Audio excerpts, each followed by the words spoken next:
I'm live. I'm alive. Okay. Yeah. Just thought I'd be cheesy there and corny because that's the way I run sometimes. Yeah, that's my sense of humor somewhat. So today I decided to do an impromptu video talking about like kind of one of the things that I'm doing right now, which is around just being and problem solving. Because each day I'm driving, almost each day. Like I'm not driving tomorrow, but basically I'm driving 6 days a week right now to make money with DoorDash. And when you're in a car all day by yourself, you can listen to music, of course, but you end up having a lot of time to yourself. I mean, I'm going and picking up food, and then I'm taking it and dropping it off, and I'm talking to people a little bit. But for the most part, it's just very, very transitory, short-term interactions, and I'm fine with that because I'm just kind of doing my own thing. And I found that that in a sense, doing DoorDash right now for me has just been very helpful because it's given me concentrated time to do a lot of internal work. So it's one of those things that's gotten me thinking too along the lines of like problem solving and just being. Um, so the book I'm writing right now, Inner Alchemy of Internal Inner Alchemy of Internal Work, is all about doing internal work. And I guess it's appropriate that I'm writing this book as I'm working through, ending well, I've ended, the marriage has ended, and I'm just starting my new life, and figuring things out. And it's been appropriate because I've just kind of had to do the internal work. And a week or so back, I was working on this one chapter, and I started pulling out the books on Dzogchen meditation. That's how I pronounce it. I don't know if it's pronounced right, but that's what I'm going to say. Dzogchen meditation, anyway. And I started reading, these different passages, and I've practiced Dzogchen meditation, but it'd been a little while. So I started reading these passages, and I'm like, huh, this is what I really need right now. Because Dzogchen meditation isn't about trying to do anything. It's just about being present with where you are without trying to do anything. And the thing about Western society and culture is that we are problem solvers, right? You have a problem in your life and you try to solve it. And I mean, the best example that I can say is that, let's say you have somebody come up to you and they're saying they're having a bad day. What's your first inclination? Your first inclination probably is to start trying to solve their problem. That's not necessarily what they need. I mean, sometimes what they really need is just for somebody to be present with them and listen to them and hold space with them and not try to solve their problem.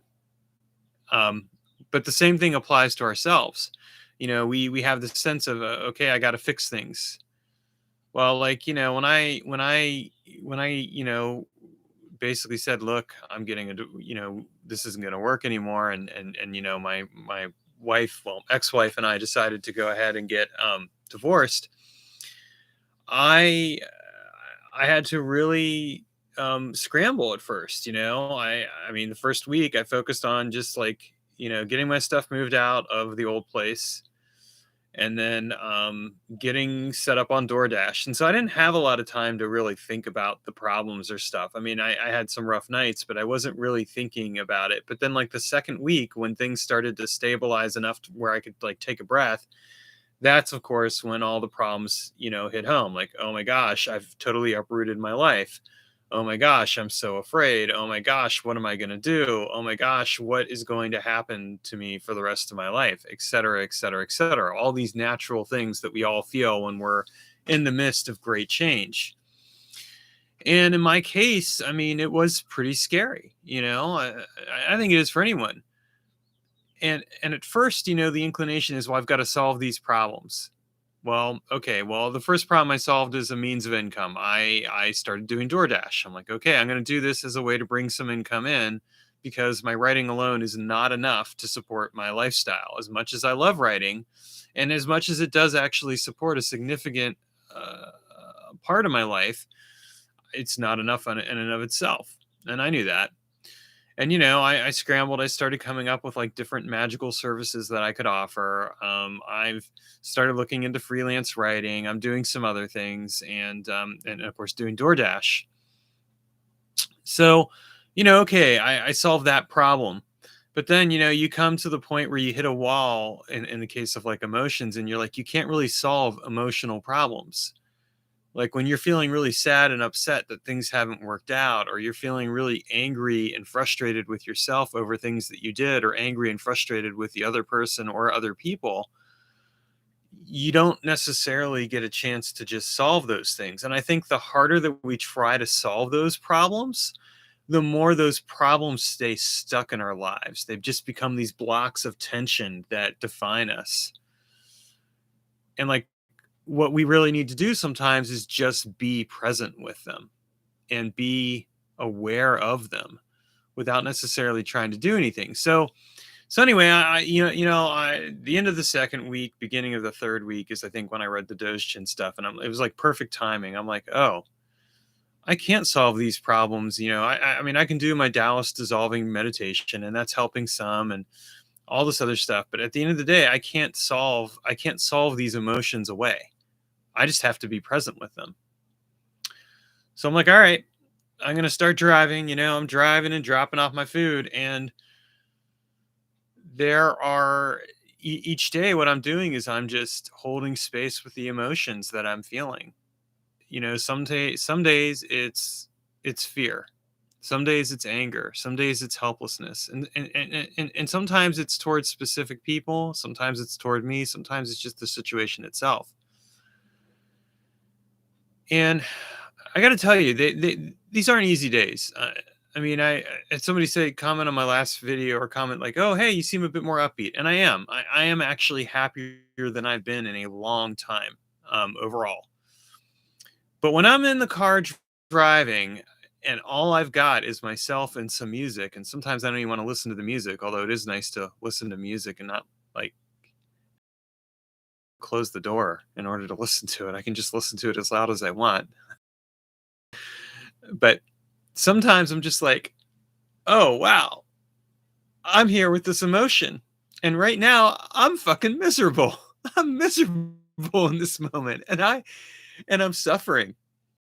It's like, well, okay, you can keep suffering. You can think about it and get engaged in awareness where you're just trying to like think your way through it and dissolve your way through it and do something about through it. Like, right? Because that's really where the whole problem solving comes into play. It's all about doing something. It's all about trying to force things to happen and get resolved. Or I can just be. I can just really feel that emotion and allow myself to be present with it and get into a relationship with it. You may say, well, Taylor, I mean, that sounds tough. I mean, just really being with emotion, how's that different from trying to problem solve it? Well, I think the difference is that when you're trying to problem solve something, you're really trying to get away from it, right? You're trying to get to a resolution. And I'm not going to say that there isn't a time and a place for problem solving because there certainly is. But I think when it comes to emotions and to the tensions that we feel in our lives, it doesn't work that way. We can try and problem solve to our heart's content, but all we're really doing is spinning a hamster wheel, going round and round and round and round, and not really getting anywhere. So for me, it's just been like, okay, I'm just going to be present with this emotion. I'm just going to sit with it and be with it, and I'm not going to try and do anything about it. And some days I'm more successful than others. Like the other day, Thursday, it was a tough day. I just could not like I was frustrated by the end of the day. I was just like so freaking done. But then like yesterday, like toward the end of the day, I just hit this state of awareness where I'm like, yeah, I'm okay. I'm content. Yeah, it's been hard feeling some of this stuff, but I'm okay and I'm gonna be all right and I'm figuring things out and I can just be with this. So I think like you got to remember that like when you're just being with something, you're not even necessarily thinking about it. You're just feeling it. And what does that really even look like? Well, imagine, for example, that you have this ball of tension in your chest or somewhere else, right? And what you're doing is you're not thinking about that ball of tension. You're not trying to solve it. You're just present with it and you just feel it. And you feel it just gradually release and dissolve because you're just holding space with it. Realize, well, this really isn't that big a deal. I mean, I think that's been the biggest realization for me is that really at the end of the day, this isn't really that big of a deal. It seems like it is right now to me because I'm in the moment. And in the moment, yeah, it is a big deal. But like I can guarantee half a year from now, a year from now, etc., it's not going to be that big a deal because it's just going to be another moment in my life that I'll look back on and be like, yeah, that was a tough time, but I got through it. Just like the good moments in your life seem like a big deal, but really, again, when you come right down to it, they're just moments in your life. I mean, we're always in such a rush, I think, in our lives to get through the bad moments and get to the good moments and try and make them last as long as we can. But it's not how life works. It's not, a moment is just a moment. It's an experience. And should we savor those experiences? We should when they're good. But I would say we should even savor the moments that aren't so good. Like for me, I'm actually savoring this time in the car driving around when I'm miserable. And I know that sounds weird. Like you're probably like, what, Taylor? Why would you savor that? And the answer to that would be because I'm being present with myself. I'm choosing to fully engage in this experience. I'm not trying to get away from it. I'm not trying to escape. I'm not trying to solve it. I'm just being with it and I'm allowing it to transform my relationship with myself because one of the things that's coming out of it are all these realizations around how to be a better, healthier person for myself and perhaps for other people. I mean, I've been thinking a lot about like the whole relationship thing, and I'm like, at some point, I'd definitely like to be with other people, and yes, I'm using the word people intentionally because I'm realizing, like, I was polyamorous before the second marriage. I didn't do it great. I messed it up a few times, for sure, as did the other people I was with, and then I did the monogamy thing for the second marriage, this marriage I just got out of, and that didn't work. And I don't think I would ever do monogamy again. It's just not me. I don't want to be that way. Doesn't work. But you realize for me, I mean, it works for other people. I'm not gonna bash it. It's just you realize it doesn't work for you, and that's my realization. But I want to do it a lot healthier than I did in the past because I definitely didn't do it healthy. So I mean, you just become present with things, and like in my case, I'm becoming present with all of these things and really thinking things through and really carefully considering like what do I want? Who do I want to be? How do I want to show up in life for myself first and foremost? Like what's my sense of self-worth? But then for the other people. And it's interesting because the other day I had this realization in respect to a person that's come back into my life recently. This is a person I care about a lot. Actually, I think one of my biggest regrets is that I haven't stayed in touch with this person as much as I would have wanted to, and I'm really glad that she's back into my life as a friend and just an overall awesome person. But I realized there was some tension I was feeling the other day around this person, and so I just sat with it and I was present with it and I just let myself be with that tension. And then the tension dissolved. And the feelings that I had that were kind of like insecurity and like, you know, am I like, like, am I coming on? Am I wanting too much time from this person? Or is this person like ignoring me now because they're like, what the hell or whatever? Like it just went away. And I was like, no, I mean, they've got stuff going on in their life and I'm just another person in their life and they've got things going on and I just need to chill out. And so I chilled out and things were just fine. But it really brought to me an awareness that like this is how I want to approach relationships from now on. That like I'm like if I feel tension with somebody, that first I really just sit and be present with that tension and figure out like where is that coming from? Is that is that does it even have anything to do with that person? Is it just my insecurities and fears or whatever? Or is it Or is there something there with that person? And if there is, okay, then how do I want to approach that in a way that actually is useful for both me and that person? Because I'm an emotional person. If you couldn't guess, I am. I'm probably like I wear my heart on my sleeve, and I feel things very intensely and passionately. Like if I'm happy to see somebody or I'm into somebody, like attracted or anything like that, it's intense. And I've learned over the years to bank that a lot because I've realized, well, like, whoa, it can be a little too much and it can be too intense. But I think like this approach is actually in some ways better because instead of having to automatically just bank it, I can kind of just be like, okay, what do I really need to do to be present right now with this experience that I'm having without letting it necessarily spill out in the way that it is? And it's interesting because I think so often we get so wrapped up in trying to be a certain way, trying to fit in, trying to be accepted.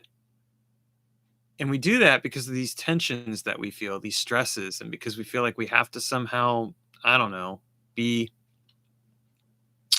we try to be what we think the other person wants us to be. That's what I think that's one of the biggest lessons that I've actually taken away from looking at all my relationships, friendships, romantic relationships, all that. Like I see how many times I have tried to be what I thought other people wanted instead of just being me. And it's like I'm not going to do that anymore. I'm not going to try and be what somebody else wants. And people might say, well, Taylor, I mean, that just seems like a fake way to be anyway. And my answer to that would be, well, I think a lot of people do that. I don't think I'm alone in being that way. Maybe I'm just being more honest about it than most people are.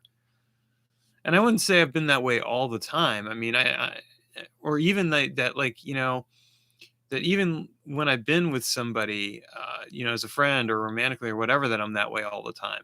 Definitely not. But I think a lot of the times I've worried, like, am I too much for this person? Or am I too intense or am I all these other things when really what I needed to do is just be present with that tension and be like, well, where is that coming from? Oh, that's really coming from my own sense of self-worth. And if I just relax and be with it, I won't necessarily be that intense. I'll just be there. And if that person wants to interact with me, if they can, and if they don't want to, they don't have to. There's no pressure. And when you live a life where you put pressure on yourself, and I have lived that life a lot, it's relaxing. I've lived that life pretty much from the beginning of my life. I mean, part of that was because I grew up in an environment where, among other things, I was told regularly by my dad what a disappointment I was. Like I could never live up to his expectations, and it's so funny. Like he's dead, and there's been a few points during this month that I've been wondering, like, what would he say to me right now? Would he tell me what a disappointment I was for not making the second marriage work? Or would he tell me that, that's just life and you move on, which is what he told me when I ended my first marriage? What would he say? And I don't know what he would say, and I'm tired of wondering what he would say because at the end of the day, he's dead and it doesn't matter anymore. He doesn't matter anymore. I guess, well, he kind of matters. Obviously, the fact that I'm talking about him says that he matters, but it's like that's where I see this pattern come from of trying to live up to an expectation and putting pressure on myself as a result, and then that in and of itself creating the intensity and everything. It's not the only thing that creates the intensity. I come from an intense family. We're passionate people. We're driven. We're ambitious, and it comes from both sides of the family. And it's something that's always been there, and it has its good qualities. I mean, I've written. I realized I've written over like, I think over like 30 some books now at this point, which is kind of amazing when I think about it. Yeah, I'm going off on a little bit of a tangent here, but there you go. But I mean, and I'm working on like my next one, and I've got a whole bunch more I want to write and will write. But like that's the thing, like you have this intensity, this drive, and that can be a good thing. But like then you see the shadow side of it, and for me, the shadow side of it is, among other things, this expectation. So, when I talk about just being and problem solving, I mean, this is what I'm talking about. Like, these are the realizations that can come up. So here I am in my car driving around, dropping off food and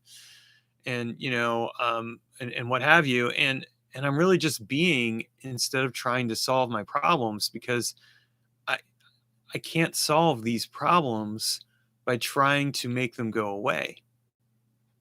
My emotions aren't going to go away, and I don't want to compartmentalize them. I've done compartmentalization, thank you very much, and it doesn't work. It just makes you miserable in the end. You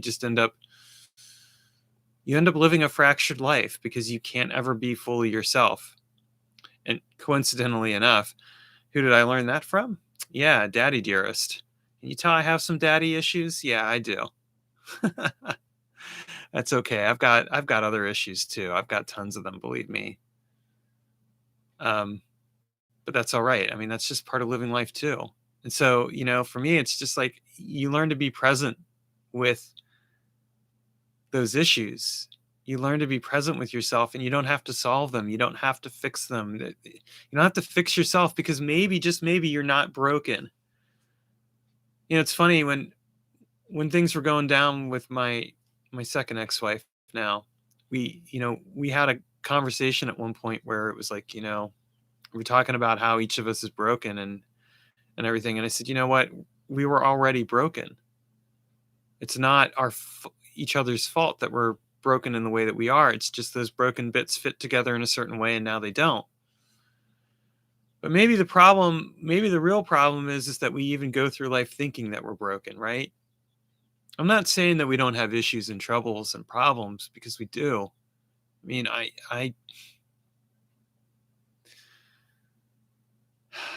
there's so much you guys think I'm so transparent with you, and I am in a lot of ways, but there's so much I don't talk about my life and things that have happened, things that have been hard to go through, and things that I probably will not talk about on here or in most spaces, because that's just stuff that I only want to reserve for the people that I really want to let in.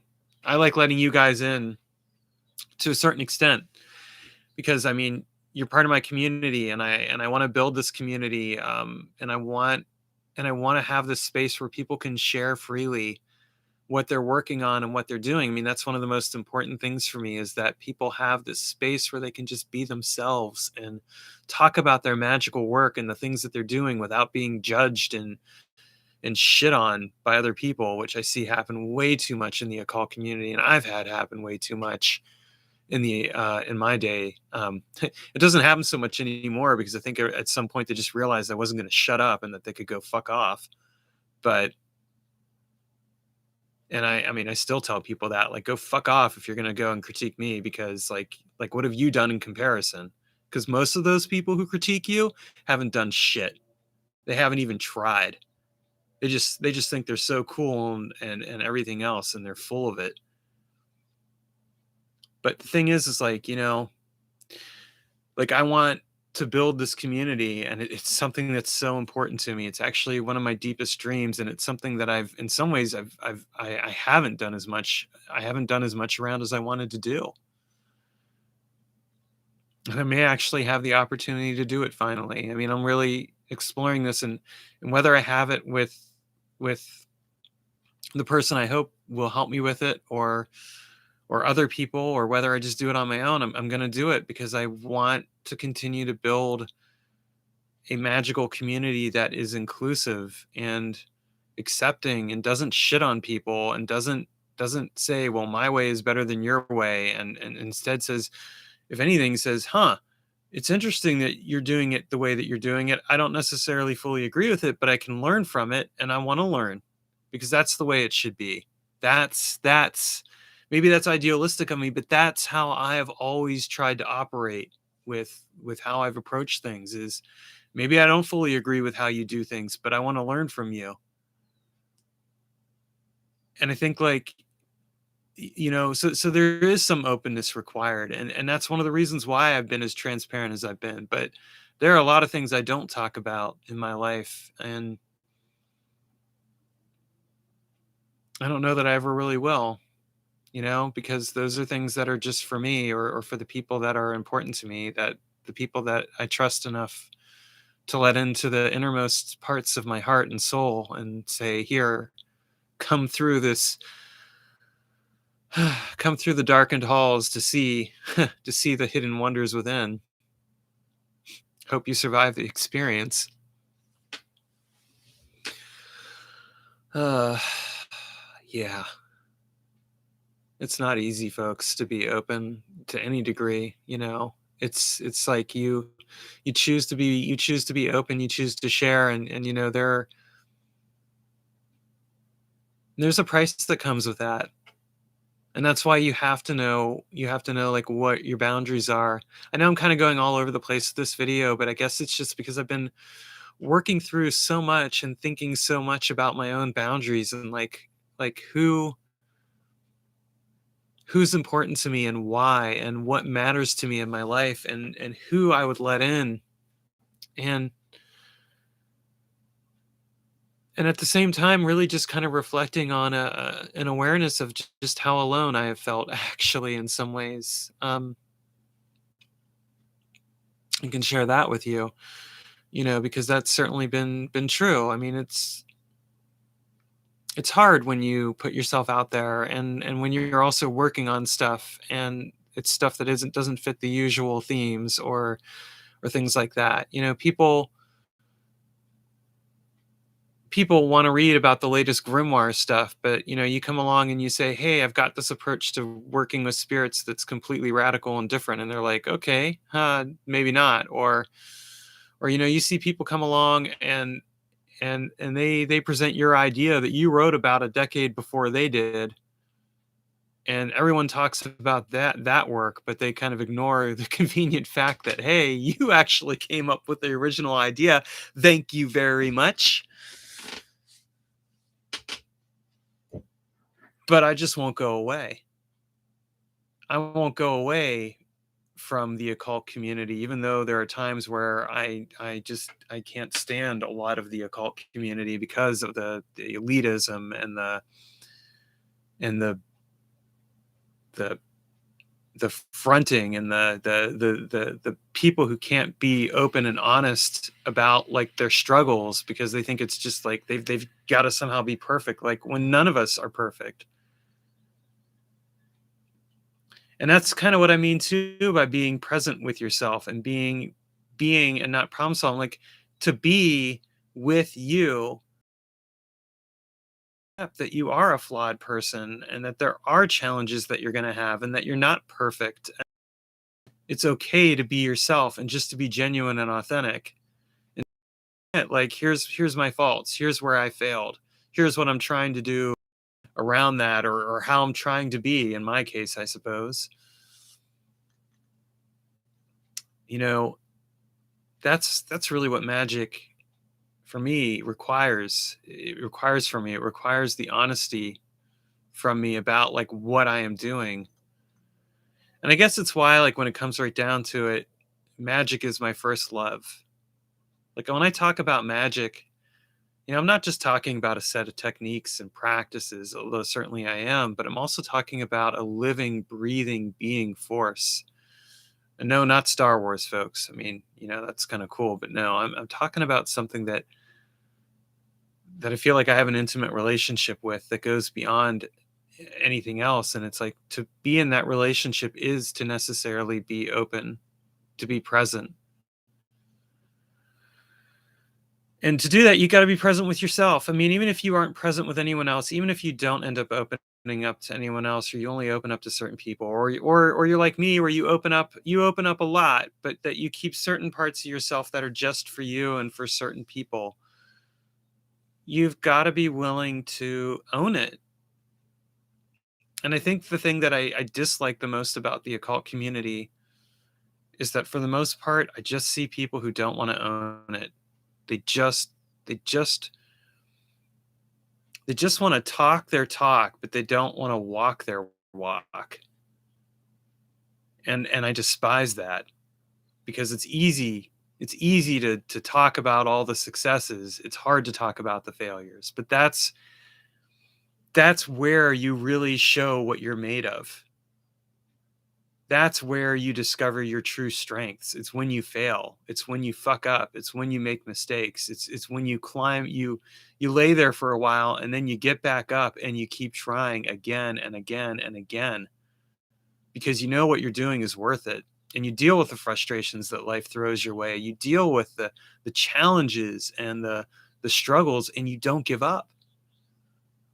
For me, driving around doing DoorDash, it's not what I want to do with the rest of my life. That's for damn sure. But right now, it's something I can do, and it's my way of moving forward. And some people would say, "Well, I mean, you're such a magician, Taylor. You should have all your problems solved like that." Folks, it doesn't work that way all the time. I mean, I've had some instantaneous magic results. I will grant you that. I mean, I put out a call to the universe for a magical partner to show up in my life. And I'm not talking about a romantic partner here, okay? I'm talking about a magical partner, like someone to show up in my life that I could work with. And lo and behold, that happened pretty quick. I was like, damn, that's fast. But even that in its own way is kind of manifesting in its own way. And it's not necessarily like it's manifested. It's starting to come together, but there's other things. You don't always, so you have sometimes instantaneous results, but you also have things that you just have to work through. And like for me right now, I'm doing DoorDash and I'm doing this internal work, and that's like the perfect place for me to be. And at the same time, I mean, there are some possibilities that are starting to manifest, both in the form of freelance writing and in the form of a possible job that would be provide enough stability for me to like be able to cover the bills and not like sweat, which I'm kind of sweating right now with the DoorDash just a little bit. I'm actually not. I've got some safety nets in place, really. I'm not like in a bad place or anything, but still, it's just one of those cases where like you're in a car all day driving around, the chances of getting into an accident are more likely, that kind of stuff. Although, of course, I've got my sped limit entity protecting me and all this other stuff. Anyway, the two of you who are watching this still are like awesome people. I love you. Okay, I love you. You're still watching this. You're dedicated. I've seen other people kind of flit in and out. I don't even know who you two are. Oh, one just left. But all right, you've stayed the course. I guess I drove that one away. Maybe I was too much. Oh, they're back. Yay. Anyway, I'm glad you're back. But seriously, like, thank you guys for sticking through with this long diatribe of mine. I'm talking all over the place, but it's just like, there's things I'm realizing about what I want to do forward. And part of it is just being present with myself and not problem solving, but really being present with all of the things in my life. Yes, the relationship struggles. Yes, the challenges with myself. Yes, the demons that are there that have been there, throughout my life, and the angels, especially one particular angel. That's an in joke. And all of that, but then also just like being present, even like with like what do I want for not just myself, but for the magical community? What do I really want? And part of it is that I'm going to keep writing books because I have things I want to share with all of you, and I'm going to and part of it's because I'm going to keep challenging the status quo, because I'm just like, you know what? I don't care about like people. I don't care for the people who think that, their one way is right, or whatever else, or the people who want to just stick with the conventional stuff. I mean, I want us to challenge and evolve our understanding of magic. I want us to to grow as magicians, but I also want the magical community itself to grow and change. And I've expressed this before. But more so than ever, that's what's important to me. That's like what drives me. That's my passion, and it's my fire, and it's whether I find anyone else or not, really, to carry this torch with me. And maybe I have, maybe I haven't. I don't know. I'm gonna do it no matter what. I will find the people who will carry this with me. And in some ways I have. I mean, I have a thriving online community with magical experiments, and I'm really proud of it. But I want more than that. I want a thriving in-person community, and I want a hive cluster, like multiple locations where people can go and like hang out and talk magical experiments no matter where they are in the world. Things like that. That's the thing that like I'm like thinking about and being present with. Like, what do I want for the rest of my life? And it's really like it's not even what I want for me, it's what I want for our community. And so being present with all of this stuff and not solving problems, but just being present with it is really making me aware, like, where do I want to go? Who do I want to be? What do I want in my life? So I'm not going anywhere. For those of you who are disappointed by that, well, there you go. Shed a crocodile tear if you want. I don't care. Because I'm not going anywhere, not until the day I die. I'm going to keep writing. I'm going to keep talking about magic. I'm going to keep doing all the unconventional stuff and inventing new systems and everything else. And I'm going to keep putting it out there because I want other people who are doing this stuff to reach out and connect and feel safe, because you are not alone. One of the greatest compliments I get sometimes is when people tell me, they come up to me or they talk to me and they say, when I found your books, it told me I wasn't alone. It told me that like what I wanted to do, I could do. And they didn't maybe agree with me. I mean, I've had people say, I didn't agree with you about X, Y, and Z, but it still inspired me. Hey, that's cool. You don't have to agree with me. Like, I don't think I've ever presented myself as the grand poobah of pop culture magic or anything else. Like, it's not like I have all the answers. I don't. I'm just sharing my ideas. And I mean, you can take them and run with them. That's what I want you to do. And I want you to share your ideas. I mean, I hope by the end of my life that there are more people out there writing and experimenting and challenging the status quo. That's my goal. That by the time I die, that my legacy will be that people will be out there actually sharing it and not hiding it because they're afraid. Because you know why people don't share? I'll tell you why, because I've had them tell me. Because other people in the community decided to shit on what I was doing and decided to tell me that it wasn't real magic or whatever. And you know what, folks? I've heard that so often. I had that experience. I understand that pain. And it's why I have chosen to take that pain and transmute it into the work that I do and push myself out there.